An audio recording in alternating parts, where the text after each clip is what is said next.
My property is a 2-bed end terrace in Wales. I bought it about 5 years ago and I lived in it on and off for about 4 years. Initially, I had a residential mortgage on the property because I was living there.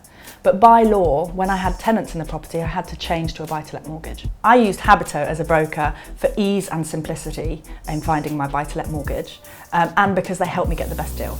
Being a buy-to-let landlord works for me. It's relatively low maintenance, it's a really reliable source of income, and it's great to provide somebody a home. Here are my do's and don'ts of being a buy-to-let landlord.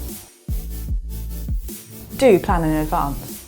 There are regulations and requirements to being a landlord that you need to observe, including things like writing a tenancy agreement, making sure the boiler is serviced, and making sure the property is fit to live in. Don't leave it all to the last minute. Do get to know your tenants. For me, it was really important to know more about the people who would be living in my house. So I interviewed them at the beginning of the tenancy, I got to know a bit more about them, and it just gave me peace of mind knowing that they're going to be in the property to look after it. Do get a list of local tradespeople. I don't live near my property, so in the case of an emergency, I wanted to know a local and reliable tradesperson who can go in and fix something that's wrong. Don't see your rental income as just more money in your pocket.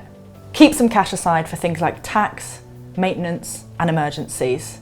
Don't spend it all up front and then find yourself caught short at the end. Don't forget to inspect. Organise a 6 monthly inspection so you can check the property over for things like maintenance or damage. Don't underestimate the workload. There is a lot to do, particularly at the start of a tenancy, but for me, being organised makes it really easy and manageable. While I never intended to become a buy-to-let landlord, I've realised that there's lots of support and advice out there. Things like arranging your mortgage with a broker like Habito, or downloading a tenancy agreement from a government website. So don't be put off. It doesn't have to be a difficult experience.